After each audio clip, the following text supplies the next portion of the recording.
2024 లేదా 25లో డిగ్రీ లేదా బీటెక్ చదివారా? సాఫ్ట్‌వేర్ జాబ్ కోసం ఎదురు చూస్తున్నారా? అయితే కోడ్ జ్ఞాన్ 100 డేస్ కోర్సులో చేరండి. జాబ్ సాధించండి. నమస్తే రస్త గారు. నమస్తే ఉషా. ఇప్పుడున్న రిలేషన్షిప్లో కనుక మనం చూసుకుంటే అత్త కోడల విషయానికి వస్తే చాలా సందర్భాలు ఒకరికొకరు కలిసి ఉండడానికి ఇష్టపడట్లేదు. దానికి మెయిన్ రీజన్స్ ఏంటి అంటారు? అప్పటి జనరేషన్కి ఇప్పటి జనరేషన్కి ఉన్న వ్యత్యాసాలు ఏంటి? ఒకప్పుడు ఇంకా పని ఎక్కువ కోడలు చేయాల్సి ఉండేది, అయినా కమ్యూనికేషన్ బాగుండేది. ఇప్పటి రోజుల్లో చూసుకుంటే ప్రతి ఇంటికి ఒక పని మనిషి దొరుకుతూ ఉన్నారు, బట్ కమ్యూనికేషన్ ఉండదు, చెప్పడానికి ఇష్టపడరు, ఇబ్బందిగా ఫీల్ అవుతూ ఉన్నారు ఎక్కువగా మనం మాట్లాడితే. రీజన్స్ ఏంటి? ఇది చాలా మనం ఎంత గొంతెత్తి అరిచినా ఎంత చెప్పుకున్నా ఇట్స్ అన్ఎండెడ్ ఇష్యూస్ ఉంటాయి దీంట్లో. అయితే పెద్ద ఇంట్రెస్టింగ్ అండ్ కాంట్రవర్షియల్, కొన్నిసార్లు హ్యూమరస్, కొన్నిసార్లు సీరియస్, కొన్నిసార్లు అంటే ఒక జీవితం, ఒక భార్యాభర్తలది అంటే ఒక అమ్మాయి జీవితం అని చెప్పుకుందాం. ఇంకా అది అమ్మాయి జీవితం మొదలయ్యేటప్పుడు భర్త అనే పోర్షన్ ఎంత ఇంపార్టెంటో అత్తగారిది అంత జోక్స్ వస్తుంటాయి. మనం ఇప్పుడు మీమ్స్ చూసిన అత్త కోడల మీద, భార్యాభర్త మీద ఎక్కువ. అండ్ అది ఎందుకు వస్తాయి అన్సాల్వ్డ్ అని అంటే ద మోస్ట్ అసలు ఉండాల్సి ఇంపార్టెంట్ జీవితం ఒక అద్భుతంగా సాగాలి. ఎవరి జీవితం అనే ఈ ముగ్గురిది కూడా ఎంత అద్భుతంగా సాగాలి అంటే ముగ్గురిది ఎంత టీం వర్క్ ఉంటే ఎంత అందంగా ఉంటుందో, ఆ టీం వర్క్ లేకపోతే అంతే ఎప్పుడు ఒక కలకల అంటే ఎప్పుడు ఒక తుఫాన్ వచ్చినట్టే ఉంటుంది ఆ ఇంట్లో. అయితే మనం ఈరోజు మనం కొన్ని వీడియోస్ చేసాం, అత్త కోడలిది చేసాం, కోడలు అత్తనేమనుకుంటుంది, ఇలాంటివి చేస్తూ వెళ్ళాం.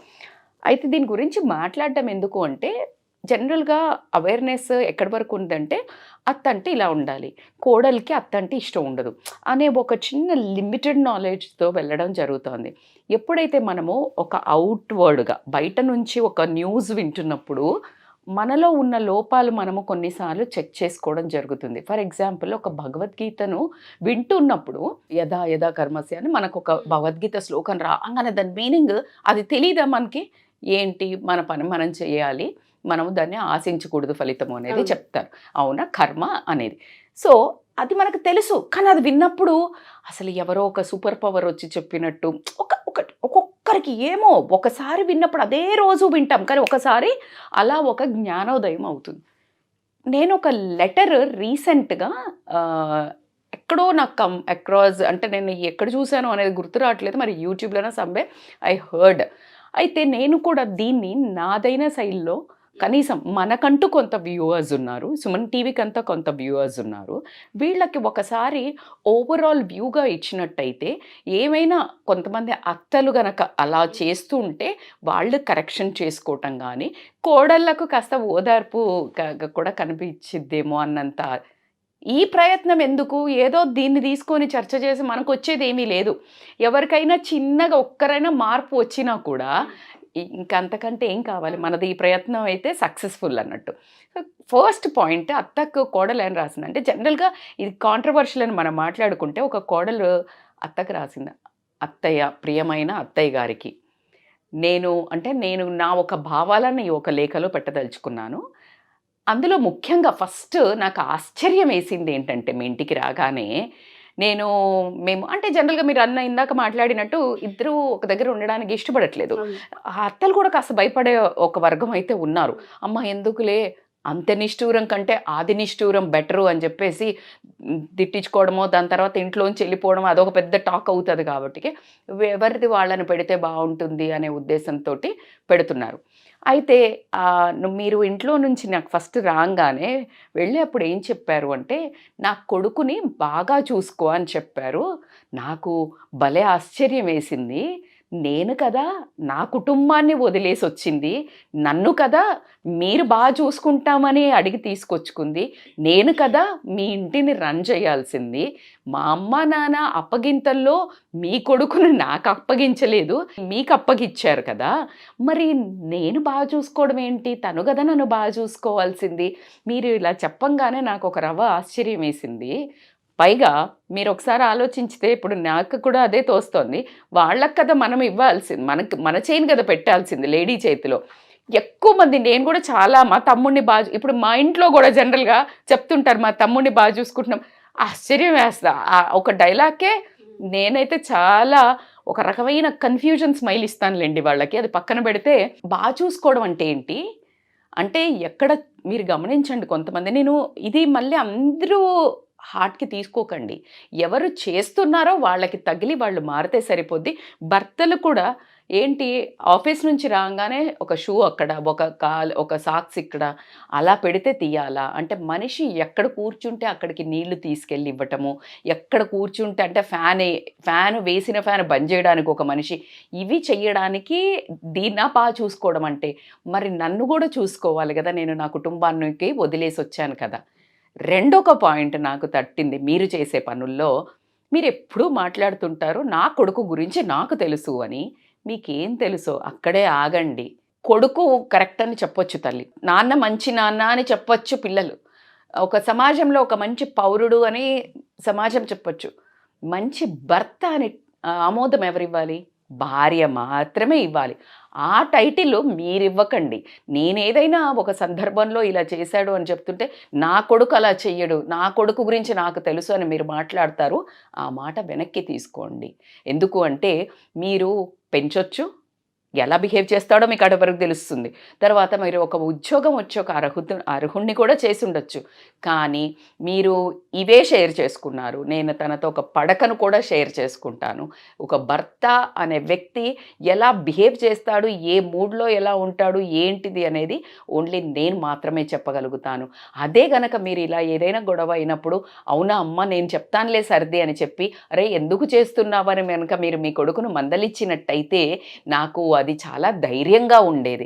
కానీ అదే మాట, నా కొడుకు గురించి నాకు తెలుసు నువ్వేం చెప్పక్కర్లే అని మీరు అన్న ప్రతి ఒక్కసారి మీరు ఒక్కొక్క మెట్టు నాకు మీ మీద గౌరవం తగ్గుతూనే పోతోంది. ఇది చెప్పడానికి నేను చాలా బాధపడుతున్నాను.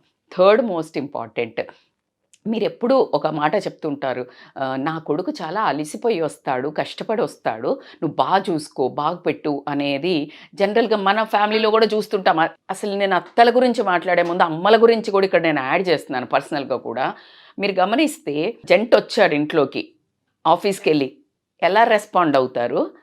అంతకంటే ఎక్కువ గంటలు పనిచేసి వచ్చిన భార్య వస్తే, ఒక లేడీ వస్తే ఎలా రెస్పాండ్ అవుతారు? ఇంకా ఈ పేట్రియార్కీ మోడల్ అనేది మన దాంట్లో సంస్కారంలో పోవట్లేదు. నేను వాళ్ళని తగ్గించాలి, వీళ్ళనేమో మెడల్ మీద వేసుకోమని చెప్పట్లేదు. ఇద్దరు చేసే కష్టం ఎవరికైనా కష్టమే కదా. మీరన్నట్టు మగవాళ్ళకి ఇంకా స్ట్రాంగ్ ఉంటారు, శక్తి ఉంటారు, ఆడవాళ్ళు కాస్త సున్నితత్వం, ఫెమినైన్ ఎనర్జీ ఎక్కువ ఉంటుంది. మరి వీళ్ళు కదా తొందరగా ఎక్కువ అలసిపోతారు. ఎవరికి ఎక్కువ ఇంపార్టెన్స్ ఇవ్వాలి? జనరల్గా మన డిస్కషన్లో మీరు ఖచ్చితంగా కమెంట్ చేయండి. కట్ చేస్తే ఈ అమ్మాయి ఏమనిందంటే, నేను కూడా కష్టపడి వస్తాను కదా, మరి నాకెందుకు ఆ ఇంపార్టెన్స్ లేదు? తనది కష్టము, నాది మాత్రం కష్టం కాదా?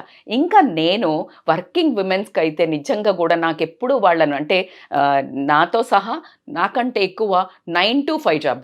I'm a freelancer, I have some control over my life, right? అదే 9 to 5 చేసేవాళ్ళు నాకు ఇలా ఎప్పుడు ఒక 4 చేతులు పెట్టుకొని కనిపిస్తారు. Usha, I don't know, somehow I respect working women a lot. అంటే అందరు విమెన్ ఇంట్లో ఉన్న వాళ్ళని ఇంకా దారుణంగా వాడతారు అనుకోండి, అది విషయం.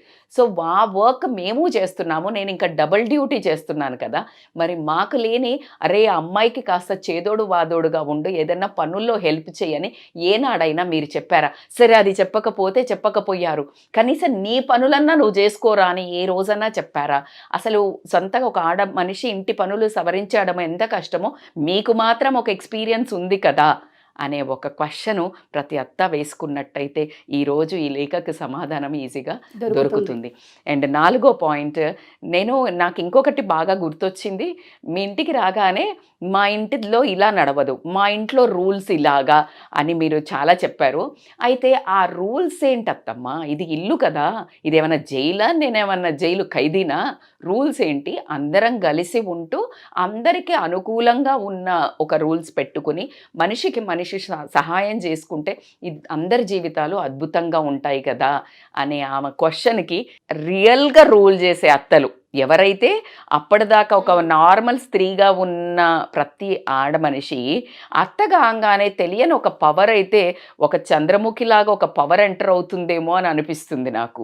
సో ఆ అమ్మాయి వేసింది question. Last but not the least, ఇవన్నీ ఆల్రెడీ మా జీవితం మీద, అంటే మీ కొడుకు నాకు సంబంధించిన మా జీవితం మీద మీరు అధికారం తీసుకున్నంత వరకు ఓకే, కానీ మీరు మరీ ఇంకా 2 అడుగులు ముందుకు వేసి నా పర్సనల్ జీవితంలో కూడా నేను ఏం కొనుక్కోవాలి, నేను ఏం కొనాలి, ఎక్కడ ఏం పెట్టాలో కూడా ప్రతిదీ మీరు నాకు తెలుసు అని మీరు ఇన్వాల్వ్ అవుతూ ఉంటే, మీరు అవసరం లేదు అన్నట్టు నేను ఒక మాట చూసినట్టయితే, అంటే మీరు చెప్పినవి వినకుండా నేను గనక ఆ పని చేస్తే, మీరు వెంటనే ఒక లుక్ మీ కొడుకు ఇవ్వటం, మీ కొడుకు వెంటనే ఒక లుక్ నాకు ఇవ్వటం, మా మధ్యలో చాలాసార్లు గొడవలైన సందర్భాలు ఉన్నాయి. సో నా జీవితం కూడా నాకు అనుకూలంగా నడుచుకోలేకుండా మీరు చాలా ఎక్కువ నా పర్సనల్ లైఫ్లో కూడా ఇంటర్ఫియర్ అవ్వడం అనేది నాకు నచ్చడం లేదు. సో నేను ఇది మీకు ఖచ్చితంగా కన్వే చేయాలనుకున్నాను. నేను ఈరోజు మీరు ఒక అత్త బాధ నుంచైనా లేకపోతే ప్రేమ నుంచైనా ఏదైనా అనుభవించినా అది మీరు చెడు అయితే నాకు పంచకుండా మంచి అయితే నాకు పంచుతూ వెళ్ళి ఉంటే నేను ఈరోజు ఇలా ఉండేదాన్ని కాదు. కానీ మీరు దానికి విరుద్ధంగా రాశారు. కానీ నేను దీంట్లో నుంచి నేర్చుకుంది ఏంటి అంటే, నాకు కొడుకున్నాడు, వాడికి పెళ్ళయ్యాక నా కోడల్ని కూతురులా చూసుకుంటా అంటే చాలా ఎక్కువ అవుతుంది. కానీ ఖచ్చితంగా ఒక వెంటాడి దయ్యంలాగా వెంటాడి ప్రతి చిన్న దాంట్లో దూరి నేను మాత్రం వాళ్ళని డిస్టర్బ్ చెయ్యను అని మాత్రం ఖచ్చితంగా చెప్తున్నాను. ఈ లేఖ రాయాల్సి వచ్చినందుకు నన్ను క్షమించండి, ఇప్పటికైనా అర్థం చేసుకుంటారేమో అని నేను ఆశిస్తున్నాను అని చెప్పి, మీకు ఇష్టం లేని కోడలు అని రాసింది. That was little hilarious. But ఆ కంటెంట్ వింటున్నప్పుడు చాలా ఆలోచింపచేసింది. అయితే before closing I want to tell one story. ప్రతి తల్లి అంబలికల్ కార్డ్ అంటారంటే బొడ్డు ఉంటుంది కదా, అది జనరల్గా 2 సార్లు కట్ చేయాల్సి ఉంటుంది తల్లి. ఫస్ట్ టైము మనం ఎప్పుడైతే పిల్లలు కంటారో ఖచ్చితంగా తల్లి అన్ని రోజులు లోపల పెట్టి మోసింది, అది కట్ చేస్తే దూరం వెళ్తాడని తెలుసు, కానీ కట్ చేస్తుంది. ఎందుకు కట్ చేస్తుంది అంటే బాబుకి మంచిది, ఎదగడానికి మంచిది, and it is not correct. So దూరం చేసినా ఎక్కడికి పోడు. ప్రపంచంలో మీరు గమనించండి, పెళ్ళికి ముందు వాడు ఎక్కడికి పోయినా ఆ బేచైని ఉండదు. తిన్నావా ఉన్నావా వరకు పరకలు, నువ్వు క్లాస్లో ఎవరితో ఇంత రప్చరు ఇంత ఉండదు ఫోకస్. సో ఎందుకు తిరిగి వస్తాడు అనే ఒక నమ్మకం. అదే రెండోసారి కార్డును కట్ చేయాల్సిన అవసరం ఉంది అత్తగారులు అనే తల్లులకు మాత్రము.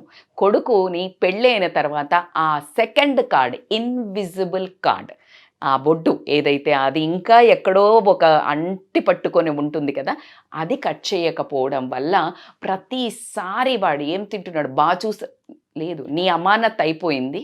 ఎక్కడికి నువ్వు కట్ చేసినట్టయితే గనక ఇంకొక అమ్మాయి జీవితంలోకి శాంతంగా మొత్తంగా ప్రశాంతంగా వెళ్ళినట్టయితేనే ఆ అమ్మాయి ఆ అబ్బాయి ఒక పరిపూర్ణమైన జీవితం గడపాల్సి. అదర్వైజ్ నువ్వు ఈ కార్డును కట్ చేయకుండా ప్రతిసారి నన్ను మర్చిపోతాడా అని నువ్వు అనుకోవడం వల్లనే ఆ ఒక భయంతో అబ్బాయిలు కూడా ఒక రకమైన కన్ఫ్యూజన్ స్టేటు, అటు వైఫ్కి అత్తకి గొడవలు పడ్డానికి సగం కారణం అబ్బాయిలే అని చెప్తాను. సో కాబట్టికి ఖచ్చితంగా తల్లికి 2 సార్లు అంబలికల్ కార్డు కట్ చేయాల్సిన అవసరం అయితే ఎంతైనా ఉంది. అప్పుడే మీ జీవితము, మీరు ప్రాణంగా ప్రేమించే మీ కొడుకు జీవితము ఖచ్చితంగా బాగా అంటే చాలా ప్రశాంతంగా, హ్యాపీగా, సంతోషంగా ఉంటుంది. Wonderful story. మీరు అన్నట్టుగానే 5 పాయింట్స్ ఉన్నాయి అందులో. ప్రతి పాయింట్ కూడా ఆపి చూడాల్సిన అవసరం ఉంది. ప్రతి పేరెంట్స్ కూడాను అవసరం కూడాను. ప్రతి అత్తగారికి, ప్రతి తల్లికి, ప్రతి కోడలికి ఈ ఎపిసోడ్ చాలా పెద్ద ఇంపాక్ట్ని క్రియేట్ చేస్తుందని కోరుకుంటున్నాను. థ్యాంక్ యూ రజిత గారు. Thank you so much. Usha. Suman టీవీలో మీ పర్సనల్ అండ్ బిజినెస్ ప్రమోషన్స్ కోసం కింది నెంబర్కి కాంటాక్ట్ చేయండి.